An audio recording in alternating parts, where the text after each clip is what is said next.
Be cool, be cool. Everything.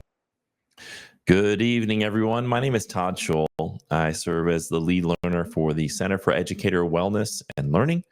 We call ourselves Cool, and you can find out more about our center right here on the website, cool.us. That's CEWL.us. And there you can find all kinds of information about what we do at Cool, which is to improve the inner and outer lives of educators. And one of the ways we do that is by, when we talk about inner lives, we talk about nutrition and wellness and exercise and things of that nature, taking care of our physical bodies and our mental health. And one of the folks we've partnered with is an amazing person. Her name is Audrey Calianos, and she is the director of onboarding and a registered dietitian at a company called Dietitian Live. And she has done a series of work for us, some videos, and you can find her work at cool.us/bites, BITES. So cool.us/bites. You can find all of Audrey's work that she's done for us there. But tonight, we are super lucky that she has agreed to be a guest on our show to talk about linguistic neuroplasticity, which sounds kind of crazy, but I think she's going to break it down for us. And I want to welcome Audrey to the program tonight. How are you, Audrey? I'm doing absolutely spectacular. I'm happy to be here. So you've done a number of sessions for us, and you in person and online. And when we talked about tonight's topic, I know you were really excited not only about the topic, but some of the research that you had, that your company is kind of maybe going to put out there at some point, and we'll get to that. But is there anything else you want to tell our listeners tonight about yourself? Ooh, about me. Yeah. It's such a funny. I always am like, oh my gosh, like in these moments, I have a second of like, wait, who am I? What do I do? I think just that I love people. I love human connection. It's such an important part of being a dietitian. And I think when people maybe sometimes hear the word dietitian, they think, oh, the food police, you're going to tell me not to eat this, not to eat that. But my first job was at Ben & Jerry's. I still got Ben & Jerry's in my freezer to this day. So very about connecting with people, connecting over food. I think there's just so much value in such a virtual world of having a face-to-face conversation like this. So just really excited to be here. Great. So before we dive into the topic, what was it that drew you into this field of being a dietitian?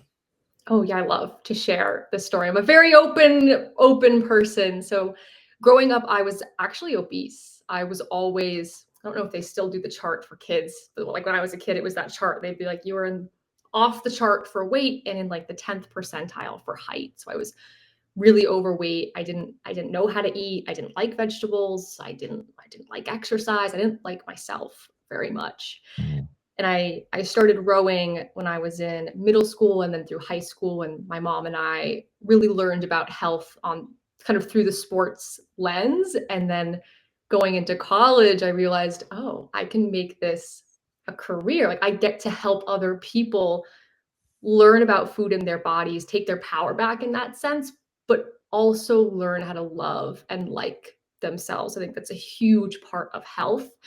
I can give you science all day long, but if you're beating yourself up when you look in the mirror, what kind of quality of life is that? So through my own journey, kind of coming out on the other side of that, and then through school and just things that I'm really passionate about, again, in terms of health, wellness, the mental, physical connection, I landed at Dietitian Live. Thank you for sharing that. I've struggled. I haven't struggled with my weight in the way a lot of people have. I do kind of yo-yo in between being really disciplined, I would say, around that. But I struggle with, and maybe you can kind of tie this into introducing your subject. I struggle with this sort of inner narrative when I get into that mode of, okay, I'm gonna eat a lot of protein. I'm gonna watch my macros. I'm gonna really be disciplined about what I eat and make sure I track things. And then when I kind of quote unquote fall off the wagon and go and have a whole, half a pizza or a whole pizza sometimes, and a few drinks and dessert or whatever, and then I kind of can double down on that bad decision for the whole week, or let's not say bad, let's say unskillful maybe decision for the weekend. And then I will get on the scale and I've gained 5 pounds, and then I beat myself up, and I take on this sense of guilt, and then I try to, like, okay, now I'm going to go right back into it, and then but it's like a cycle that keeps repeating, and I wonder if sometimes if it's that cycle is something I could disrupt if I could get rid of the guilt part of it, like the shame part of messing up. So take it from there, however you want to segue. 100%. I do want to call in the fact that you are even aware of your inner narrative is huge. I think a lot of us sometimes aren't even aware, right? Like, what are we thinking or truly feeling in this moment? So being aware of the narrative, being able to name those emotions is huge. I also am going to give anybody's watching, I think maybe he just lost his connection. No, there we go. I'm like, I think, okay, you're good. Okay. I'm like, oh, yes, sorry. So what I'm going to do is when you start talking, sometimes I feel like cool. If we're not going to go back and forth, I'll just make you full screen so people can see it rather than worrying about this face being on there too. So yeah, it was totally fine. Thank you for the clarification. Yeah.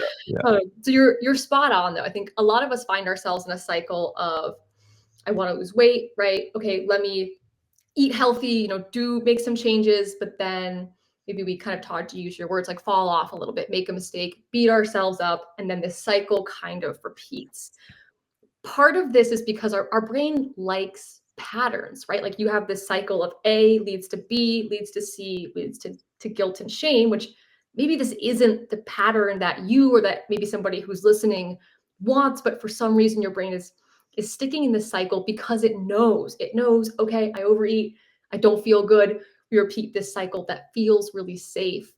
So we 100% though do have the ability to not just disrupt the pattern, but to really create a new pattern. I think about this like a jungle, or if you're walking through a forest, or if you guys are hikers, right? Like you're walking through a jungle or a forest, there's a nice path that's been patted down by you walking it over and over and over again. It's kind of how our brain works too. If you look around right now, right, it looks like, well, I don't know where else to go. I don't know how to get out of this cycle. But through linguistic neuroplasticity, specifically that neuroplasticity piece, that means that our brain has the ability to change. It's changing and growing all the time. We're not just stuck on this one path in the woods. We actually have the ability to start like paving, cutting down, stomping down a new path in the woods. And the more that you walk over this new path, you'll notice, oh, the old path is starting to grow in. And to solidify this new path, it takes consistency. It takes, a solid goal and understanding of where you're going and continuing to walk over it. But eventually you will pad down a new path and the old one will have grown back, and our brain works the same way. That's really interesting. And when we do mindfulness retreats, we talk about that too, that we have this sort of built-in negativity bias, and our sort of default mode is to do a lot of ruminating. And in order to sort of change that pattern that we're all sort of built with, to change that default state, we have to train the mind to come back to the present moment. And that's what mindfulness really is all about. It's about getting out of that time travel mode of ruminating about your past or worrying about your future and coming back here. But that requires training, because we have, like you said, these habitual patterns and these neural pathways we've developed that we just do by default. And so I love the idea that when it comes to nutrition, that if there's a similar type of mechanism taking place. Yes. And to give the full definition of the term linguistic neuroplasticity, so those that are listening, linguistic is referring to language, our thoughts and our words, and how do you use your thoughts and your words, neuroplasticity, to change the way that your brain works, to build that new path. So what my company does is we blend medical nutrition therapy. You can think of this as like traditional dietetics, right? Like your food groups, or treating disease with nutrition, traditional dietetics, we blend that with subconscious rewiring through the linguistic neuroplasticity. We're tapping into the subconscious because some of these patterns, they're very habitual. You think of your subconscious mind, think of your autopilot decisions, like backing out of the driveway, or I use the car example. Maybe you're driving and you're like, whoa, like, wait, how did I get here? I don't even remember driving here. Like when your body just operates on autopilot, sometimes we have autopilots that are helpful for our health or unhelpful for our health. So kind of using Todd's example from earlier, if our autopilot is, okay, like get really disciplined and excited, and then we make a mistake, we beat ourselves up, we feel bad, repeat. Well, that's the autopilot path. We have the ability to change that by targeting, yes, the habits, right? Like, yeah, we're going to talk about, okay, like healthy snacks, balance, but a big piece of that is, what are you thinking and how are you talking to yourself? Because actions are kind of the last thing. If you think thoughts, words then feed into and create action. Every action that we take starts with a thought. So when we're thinking about our health, got to be thinking about what we're thinking about. So give me an example of how I would, if you were working with me or someone like me, how you would reframe that sort of inner narrative in a way. What would be the new sort of pathway to take? Ooh, I'd have to ask if you're open to sharing, Todd, and you're welcome to Totally. make something up. Thinking about, like, tell me a little bit more about what that inner narrative is, what it sounds like. So am the type of person that this is my narrative Yes. is when I'm going to cultivate a new habit, whether it's working out or eating in a way that's going to um it's going to get me to a weight that I'm happy with and sort of support my weightlifting and exercise. So when I'm doing that, I feel like I have to be almost religious about it, where it's almost like it's like it is here's the rule and you can't break the rule. And Yeah. then what ends up happening is I can sustain that for a while, maybe weeks or even months. Mhm. But then something comes up, like I go on a vacation and I'm like, I'm gonna have a few drinks or I'm gonna have whatever food. And then it's like, and then I tell myself when I get back, I'll get right back into it. And then a lot of times I don't get right back into it. So then there's this like, why did you bother doing, you did all that work to get to lose 20 pounds and to get in shape. And now, why are you messing it up? And so there's this whole like, you're messing it up, you're screwing it up, and Mhm. like shame around it. It's not like an intense guilt, but it's like I'm beating myself up for not continuing. It's almost like feels like I climbed a mountain and then I allowed myself to slide back down it, and I'm like, God, now I have to climb it again. So I guess that would be the what's going on. And to clarify for our audience too, I feel like maybe when I say like beating yourself up, or Todd says it, maybe like you just said, right? You're like, well, maybe I'm not beating myself up. So when I work with my clients, a lot of times I tend to say, is the language that you're using helpful or is it unhelpful? You can also use positive and negative, but sometimes people that feels a little bit intangible, like, is this helping you or is this not helping you? Is a really good way to think about it. So if you're sitting at home, like thinking about the way you speak to yourself, like think about what you're working towards. Is what you're saying and thinking helping or not helping? Uh, so it's kind of like where I like to start, right? Like think some of the things you said, Todd, were like piquing my little my little language flags up. What we look for is, right from the outside looking in, I would help to draw your attention maybe to some of the things that you said, asking about how does this help you? How does this maybe not help you? Um, and then we would take some time, and I can't give too many details. We have our process currently. Right, right, The specific.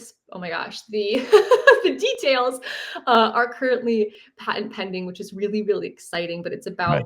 bringing awareness to what you're saying, unpacking it, and then we have a process we walk our clients through of, okay, well, how do you shift this to something that's going to help you, to something that feels authentic to you, right? Like I'm not going to have you if walk and be like, everything Right. is perfect, I feel amazing, like that might not feel really tangible for you right now, but what's an authentic something that you can say to realign with the direction you want to go?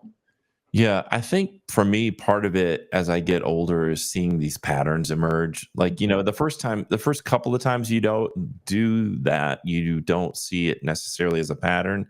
Mhm. And now I see the pattern. So then I'm like, okay, how do I disrupt this pattern effectively? Instead of just continuing to do the same old thing, which is, go right back up to, and I don't mind telling people, go right back up to 210, 215, and I've got a gut hanging over my belt, and my belt, my pants all of a sudden are like, I'm pulling the thing. I'm going to get it button to, then I'm disciplined for 2 or 3 months, and I'm feeling much better about it. It's like, how do I disrupt that pattern of continuing to go back and forth, or find like this healthy, maybe middle way of Mhm. enjoying and indulging from time to time As you without should. without feeling like, oh, I've screwed everything up and now it doesn't matter anymore. And typically when you get into these phases and you're getting ready, you're feeling really motivated, right? Like feeling the discipline kind of in that flow. What's like your goal in that moment? What's driving you? I mean, I do think like being healthy, like being well and feeling good in my body, like feeling Mhm. like I can bend over and put my shoes on or take off my socks without like going, like that.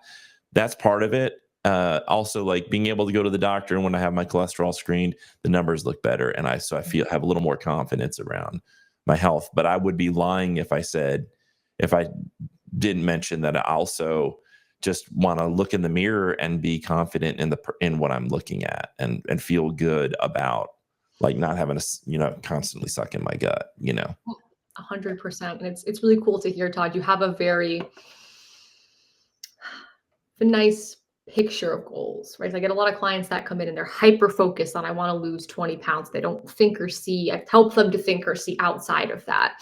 So that's kind of the first step, is having a deeper goal, a why for what you're doing. Because let's say you do, or when you lose the weight, right? Like you're down to 20 pounds. Well, what keeps you going after that? It's like if you run a marathon, right? Well, what keeps you training after you cross that finish line? So there's Right. a mix of having a really clear goal and a clear vision. Our brain doesn't always know the difference as much as we think that it would between imagination and reality. So taking time to sit and just think about and have a really clear idea of who you want to be, what you want to be doing, how you want to feel, and using that as your north star on your health journey is a huge step. And then again, so we in our sessions do that together. Like you have somebody who helps you to walk through that, and then having someone holding you accountable for, okay, how do you continue to direct your language and your actions towards who you want to go or who you want to be, and where you're going. I want to ask you a question.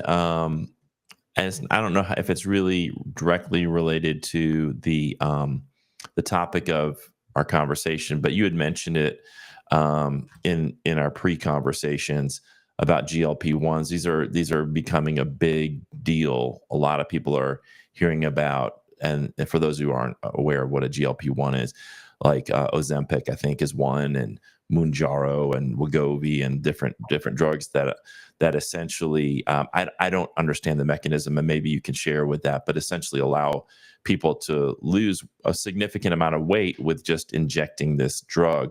What are your general thoughts about those? And yeah, just what are your thoughts on that as a dietitian? This is a great question. I feel like my friends and my family ask me this all the time. So for those that don't know, typically a GLP-1, so a lot of them work in different ways, but the majority of them, they slow down the rate at which your system digests food. So then you don't eat as much, you're not feeling as hungry because the food is in your system a little bit longer. So then you eat less. They also influence the way that you break down and metabolize your food as well, help your body be a little bit more efficient in that sense. So I'm very GLP-1 neutral. You know what I mean? Like when I think about my clients, I want to be their number one ally and be in their corner. So I would rather, really support someone through their time on a GLP-1 than swing way too far either direction. But I think my biggest thing is being sure that you do have support, like as a dietitian, maybe I'm a little bit biased, but I think if you're going to be on a GLP-1, having a dietitian and or a therapist, someone that you're talking with really regularly about how you're feeling and what you're doing, because these medications can be really, really helpful and they are really helping to change people's lives. But there are also nutrient considerations to keep in mind. It's kind of like any diet, right? Like if you just started eating 500 calories a day without a GLP-1, you probably wouldn't feel very good. And Right. sometimes on the GLP-1, you can eat very, very little and you feel fine. You're not hungry. But like as a woman, I'm in my, my late 20s now. Bone density is something on my mind. In your 20s, you're building your bone density up. Well, if you've got somebody in their 20s who's on a GLP-1 and they're not eating a lot and maybe they're not really exercising, they're just taking this medication, they're losing weight, that's great, but they're also then not building really bone density in really crucial years if they're not also eating enough and doing strength training. So it's always my take on it is I think there's some people where it really is, life changing can be a big help, but like anything in moderation and being sure that you have a support system, someone to help be sure that you're still taking care of yourself and of your health if that's the route that you choose. What is your understanding? I've heard different things, and you never know what to trust in social media. What is your understanding of, say, someone goes on it? Say someone wants to lose 30 or 40 pounds, and they take Ozempic for a couple of months, and they lose the weight. Are they able to go off of it, or is there some type of like sort of need to continue to be on it on an ongoing basis because otherwise it will definitely rebound, or there's some type of rebound or going Mhm. off of it effect?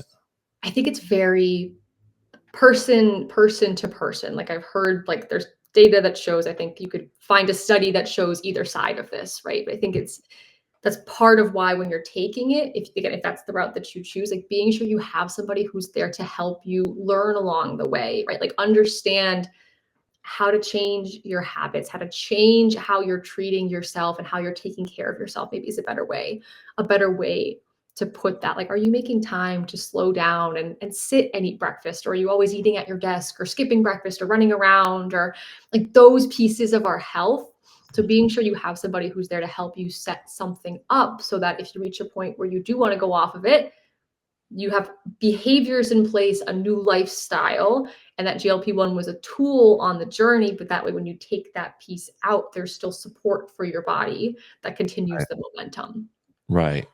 Yeah, because it's kind of like that thing where I think people will go on a diet. They'll have a goal to lose, say, 20 or 30 pounds, and then they get there, and then all the discipline that they had, they think, okay, now I've reached the goal, and then slowly but surely they start to go back to the habits that got them to Yeah. where they were overweight before. I've noticed that before in me, because it's really exciting to step on the scale and you're making progress. What's not exciting is get to the goal and you keep getting on the scale and it's the same weight. That it's harder to see to be enthusiastic about, maintaining, I guess, is that hard part for me. And health is more than just weight as well, right? Like you could have there are studies of people maybe who are a healthy BMI and someone who's technically maybe an overweight BMI. But if the person who's overweight is lifting weights and exercising and eating really well, and the person who's a healthy weight isn't moving their body at all, isn't really paying attention to what they eat, but you do blood work or you look at their long-term health outcomes, and the person who maybe weighs 10, 15, 20 pounds more, but is, moving their body and taking care of themselves in a different way, have different outcomes. I think remembering that health is so much more than just a number on the scale. I always encourage you to think about losing weight. I'm going to zoom out here for a minute. So think about the idea that focus is singular. You never hear people being like focuses, foci, right? Like focus is singular. If you're only focused on losing weight and what you're losing and what you're getting rid of, you're missing out on, oh, what am I gaining from this? Like you're going to lose 20 pounds. That's amazing. Like it's a great goal. Like that's a really worthwhile thing to work on. But what is that going to bring into your life? How are you going to feel different? How are you going to show up different? Like, can you tie your shoes down? Can you get on the floor with your grandkids? Can you carry the grocery bags in and the baby carriage in, right? All at once. Not that you have to do that, but if you wanted to. So really putting your focus on not where you're lacking or what you're letting go of. Like, let go of what you're letting go of, but put the focus on what you're grabbing onto and stepping into as you go forward. Yeah, that makes a lot of sense. And it kind of ties in with that neuroplasticity is what is the conversation you're having with your head in your head? Because if it's just about the losing weight and not about, yeah, like what am I also gaining? What am I not just trying to get away from, but what am I moving towards? I think Mhm. is really powerful. Um, I wanted to give you an opportunity to talk about Dietitian Live since you're their onboarding director, and and also talk to educators about who might be interested in connecting with a dietitian because for a lot of them, I mean, we have Blue Cross Blue Shield here in South Carolina, and I think folks may not be aware that that can be part of their benefits. Can you talk a little bit about that part of it, and then what Dietitian Live does in particular? Yes, 100%. So I encourage you guys, if you have Blue Cross Blue Shield, obviously I'm going to recommend you come check us out. I really love my company. What we do is extremely unique. But if you're like, hey, I just want to see a dietitian, or maybe you want to see someone in person, my company's totally remote. Like, call your insurance company, see what benefits are available to you. But our company specifically, so we're telehealth company. So we live all, I'm in South Carolina, but we live all over the US, but we also see clients all over the United States. And what our company does is, again, it's something very unique. We're blending traditional dietetics with language, with working with your subconscious mind. So knowing this is a space where you're going to show up and we're going to get to know you. I always say, like, we could talk about your plate all day long, but if I don't know what's going on around that plate, how you feel, how you're talking about that plate and about yourself, it's really hard to just change that plate long term. So this would be a program you'd be walking into where you're really going to be seen and heard. You're going to build trust with your practitioner. Our average client stays with us for 16 and a half months, and we meet for just about 1 hour every single week. I think when I say that, sometimes people are like, whoa, an hour every week? An hour of your week is less than 1% Mhm. of the hours in your week. Like, you are deserving of less than 1% of the time in your week. And when you think about it that way, it's like, oh yeah, why wouldn't I slow down, pour into myself for an hour? So knowing this is a space where you're gonna come in and, yeah, we're gonna talk about your food, sleep, nutrition, or sorry, I said nutrition, but food, stress, sleep, and movement are kind of the four pillars of health that we really review, again, with our kind of our meat and potatoes of the language piece as well. But Yeah, that's yeah. amazing. And so they can go to dietitianlive.com is the website, right? Yes, I also Okay. have, I can put it in, I put it in the Yeah. chat. Would Put that it in work the for chat, and people? then yeah, then I'll copy and paste that. Um, so one of the things that you had mentioned is, and I don't know if you're ready to share this about the research. For Yes. we know diabetes is becoming more and more of an issue, even for young people, and people get their A1C checked, and you have some exciting news around that. You ready to share? do. I do. I think maybe it's, if you're sitting there and you're like, this sounds like a perfect program for me. Like, I want to talk about more than just meal plans and macros. We do that. We do so much more. Or if you're sitting there and you're like, I don't know about this, right? Like, my thoughts, feelings, like food feels like food, feelings feel different than that. But a testament to our program is in our latest cohort, we had 27% of our type 2 diabetic clients completely reverse their type 2 diabetes. So they had diabetes, but now if they went back, their A1C is equal to or below 5.7. So they no longer would be diagnosed with diabetes if they went to the doctor. And that was without a GLP-1, no Wow. medications. 80% of our pre-diabetic clients, the same thing, no medications, reversed their A1C to a normal range, which is huge. We had somebody with an A1C of 14 who now has a 5.5. It's it's incredible, and to And hear that's their stories and to GLP-1s, right? yes, no GLP-1s. Right. Amazing. Yeah. Sorry. No, Yes. I just get excited. I get talking about it. Yeah. We attribute that to the idea of, again, I am very GLP-1 neutral. Again, I am here. I have clients on Right. GLP-1s, right? Right. Like, it's your body. I'm here to support you. I'm going to offer you some education. We're going to talk through your options, but I'm here to support you. I'm in your corner. Okay. But I think that part of this is because once you start taking a GLP-1, you're thinking about it every day. You're sticking yourself with a needle every single week. It sometimes, not in everybody, but in some people, I think it can reinforce that idea that, oh, my body's broken. Like Right. I'm sick. Like I'm only losing weight because of this medication. This is the only reason that I'm getting better. So again, I think they can be very, very helpful for people. Again, I have clients that have been really successful with Yeah. GLP-1s, but I think it's interesting that we've had this without. Our non-GLP-1 clients are actually outperforming our GLP-1 clients in terms Wow. of reversals. Wow. Yeah, Yeah. and I think most people see the wisdom in if you can accomplish a health goal without a pharmaceutical, that's great. I mean, not just from the perspective of not putting something in your body that you don't need, but also from just the cost of it, as an example, Yes. and just keeping up with the refills and things. But I mean, but for those people who really need it, it's a really wonderful thing. I'm like you. I'm neutral. If I need to take a pharmaceutical drug and it's going to help me because I've tried other interventions and it doesn't work, then we do it. But if I can get somewhere naturally where I want to be, definitely that's my preference, and I think most people feel that way.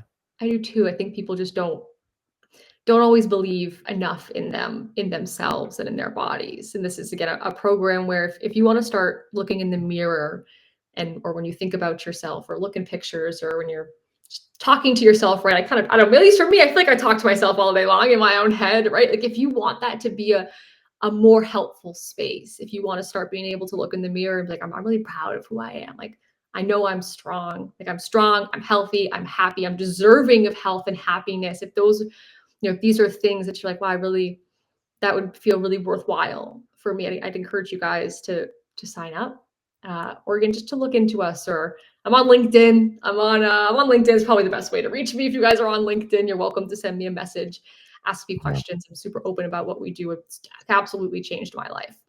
Yeah. One of the things that I think Hippocrates said was "Food is thy medicine." That's the quote that really sticks with me when I think about my food choices. Is just like this is food is medicine is what our bodies need, and like just Yeah. thinking about what it is, looking at the ingredients list, and for me, trying to eat stuff in its natural form is something I've been trying to do. I don't do that even close to perfectly, but I've over the past few years, one of the things I've really tried to do is you get more stuff from the produce section and just eat things and it's in the form that it comes in naturally. And I found that that's definitely produces less inflammation for me. Oh, So 100%. And I know we're wrapping up soon, but I do want to leave you guys with something really interesting. Like, yes, what we eat matters, like food is medicine, but what we think about our food also matters. There's a study called the milkshake study, and they had two groups of people, or one group of people, my apologies. One group came in two times. One time they told them, this milkshake, it's a health shake. It's really healthy. It's like 300 calories. Enjoy. The next time or the other time, they were like, this is an indulgent milkshake. It's like 700 calories. Enjoy. mhm. Same people, same milkshake, but based on what they were told about it, they had different metabolic responses. Their hormones Wow. responded very differently. So I'm a dietitian. I 100% right believe in the science of food, but it's also very interesting to look at the science of the mind and how that interacts with the food that you eat. So what I hear you saying is all I have to do is that the pizza and wine, it's health food. It's gonna be It's an interesting thing to think about. Like if you thinking like if I eat a donut and I sit down and I'm like, oh, this is so bad for me. right, This is and my right, cortisol goes up because I'm getting stressed about eating this unhealthy donut versus if I sit down and I'm like, ah, this is great. This is gonna be so delicious and I'm calm. I'm in a state of right, calm and joy. right. Yeah, That's a totally. different response. Totally, and even after, like, just being able to so because that's what happens to me is, like, after it's not during. I can kinda be in a state of denial while I'm eating it because it's so good. It's after it where I get to that state. So I think working that's where I need to do my work is the conversation I'm having with myself after I eat the donut. Yes. Um, So, well, Audrey, this has been wonderful as always. I enjoy every time we get a presentation from you, some new information. It's always eye-opening and interesting and research-based and wonderful. So I just want to thank you and just kind of plug you again, dietitianlive.com. And for those who are following along on Facebook, I put the link that Audrey shared in the Facebook in comments, so you should be able to find it there. Awesome. Thank you, Todd. Thank you so much, Audrey. I appreciate your time. Bye, everyone. All right, take care. All right, everybody. That was Audrey Calianos, and you can find more of her work on our website at cool.us/bites. She did some recipe videos, and we have done live streams in the past, and just want to encourage you to check that out. And coming up, we have some cool live streams lined up for you. On December 10th, we're going to be talking with Sylvia Wright. She is a candidate for South Carolina Superintendent of Education, and we'll have a one-on-one conversation with her. And then on January 7th, we're going to have a conversation with Lisa Ellis, who is also running for South Carolina Superintendent of Education. This is our second time running, and we are really excited about talking to both of those amazing educators. Also want to point those of you who are induction teachers, so those are folks in the first 5 years of your career, to our Cool Coaching program. It's free, it's online, it's one-to-one. You do not need to be a member of the SCEA. Of course, we invite you to become a member, but you don't have to be to enjoy this. All you have to do is be a public school teacher in the state of South Carolina in your first 5 years, and you can log on every Tuesday and Thursday night. So they'll do this again tomorrow night from 6 to 8 p.m. You do not have to log on for 2 hours. You can log on at 7:07 or 7:49, and you can log on anytime between 6 and 8. You just go to cool.us/coaching. That's cool.us/coaching. And then you get put into one of these breakout rooms with one of these three educators, Angie, Stephanie, or Marcella, all amazing, all veterans, and all can provide you that unfiltered, unbiased support that you need. You can ask them questions about anything related to your career, classroom management tips, assessment tips, lesson planning tips, just issues you may have in communications, whatever. They're amazing people to talk to. They're going to listen, and they're going to provide that support that you need. And also, the last thing is, last week we had a live stream with Alex Del Castillo. If you missed that, you can go to cool.us/yoga. That's cool.us/yoga. And you can see all of his free yoga sessions and the live stream we did last week where he talked about yoga and social emotional learning for educators. And he is doing a lot of great content on the SCEA's TikTok and Instagram channels. So if you're not connected with the South Carolina Education Association on TikTok or Instagram, want to invite you to go over to those platforms, do a search for the SCEA on Instagram or TikTok, start following, and then you will see the content that he does, and it's amazing. He does great work, and I want to again give a shout out to Alex Del Castillo for the work that he's doing. Thank you for tuning in tonight. Thanks again to Audrey Calianos for being an incredible guest as always. And we will see you on December 10th when we talk with Sylvia Wright. Until then, hope you have a great Thanksgiving and a wonderful, wonderful rest of your week. Take care, everybody. Together we learn, together we grow, together we heal, together we flow. Be cool, every teacher, every school. Be cool, every teacher, every school. Be cool, every teacher, every school.